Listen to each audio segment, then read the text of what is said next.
Hi guys, this is Zach from Watches On You, and today I'm at JB Hudson Jewelers, and I'm going to be taking a look at the Tag Heuer Link Caliber 17 Chronograph. So this watch is part of the newer Link collection. They did a redesign a little bit ago. It's still fairly recent though in the watch world, and these are the chronograph models.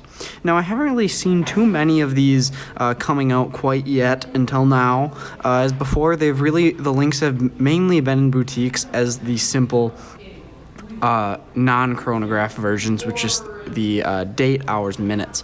So now this is the new chronograph. This is the chronograph model that are now starting to come out. So this model, I'm just gonna right away go over I'll go over the differences between these two watches. So this is the black dial variant, and this is the blue dial variant. Other than that, they're both exactly the same watches, both in bracelet, case, movement. So I'm actually gonna be using the black model currently, and I'm just gonna go over the case dimensions and various case aesthetics of the timepiece. So the Tag Heuer Caliber Link, or Tag Heuer Link, fits right under the Carrera collection of Tag Heuer.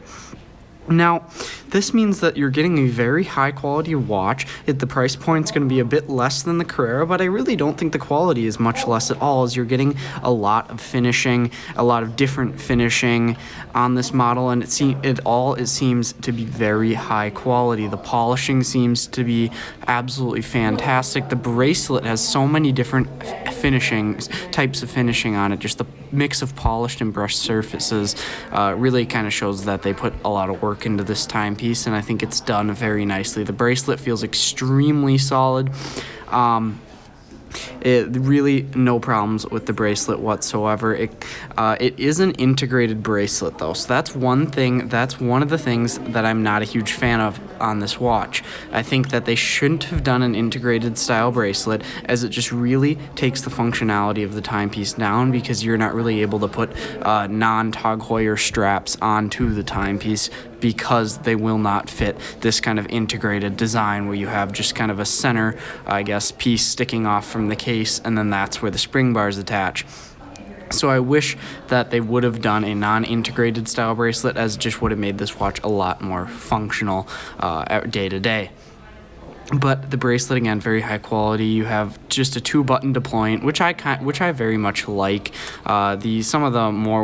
Some of the ones that don't have buttons where you just pull can be a bit cumbersome to use. They can either be too hard to open or too hard to close, too easy to open, too easy to close, where you don't feel comfortable with it. So I like a good push button clasp, and I like how they blended it. Those aren't blue. That is just a protective film. This is a brand new timepiece. Those will be stainless steel, and they really make it blend in with the rest of the bracelet very nicely.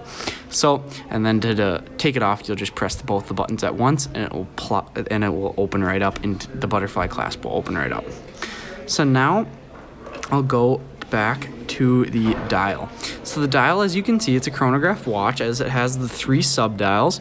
You also do get a date between 4 and 5 o'clock, which is a position that I very much like on chronograph watches. Sometimes, though, if they put it at... I typically will like to keep the symmetry of a dial, but sometimes when on chronograph watches, manufacturers will put it at 6 o'clock, it can really impede that sub-dial and make the date and the sub-dial both very hard to read. So I like how Tag Heuer puts it between 4 and 5. They do that on a lot of their chronograph models, and I think it's really the best location for a chronograph date wheel.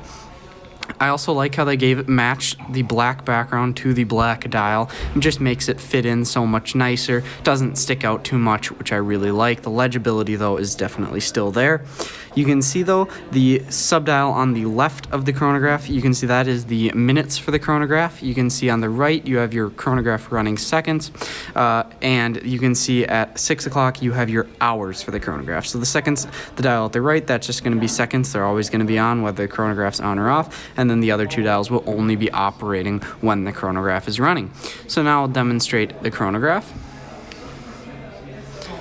So you just press that upper pusher to get the chronograph going. You can see it runs very nicely. The movement is a Tag Heuer Caliber 17. It is an ETA-based movement. I believe it's the ETA 2894 with a chronograph module attached.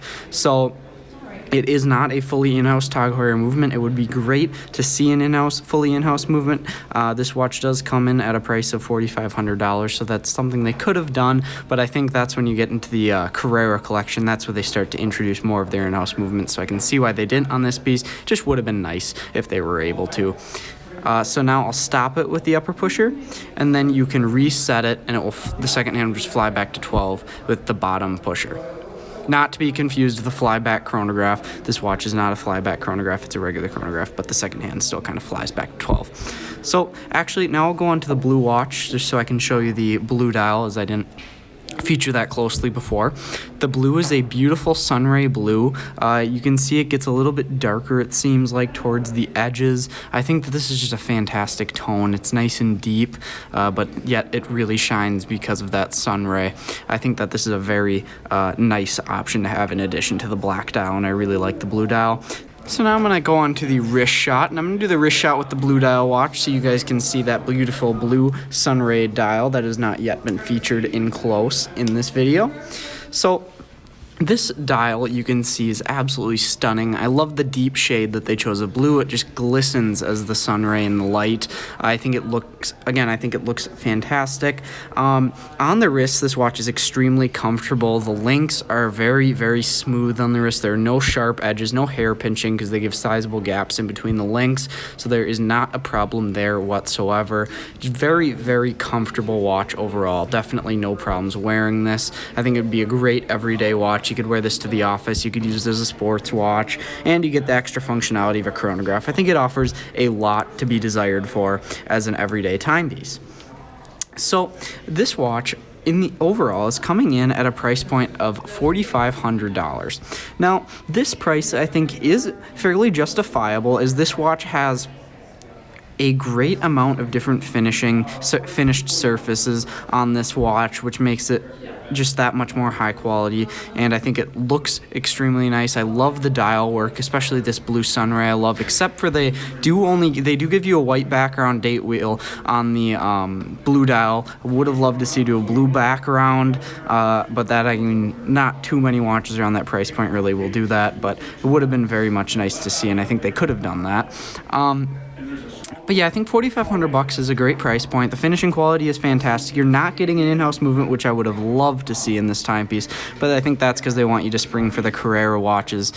So I'd just like to mention that, again, these watches were lent to us by JB Hudson Jewelers for the purposes of this review. I'll be leaving a link in the description to their website if you would like to inquire about purchasing these timepieces. They are an authorized Tag Heuer dealer. I would also like to make sure to tell you guys about our Amazon store that we will have in the description. That's where we list some of our favorite kind of watch straps, accessories that we found on Amazon, and that does give us a small commission if you purchase an item off of there, so make sure to go check that out. Thank you guys for watching this video. Remember to like, subscribe, and share. Thanks.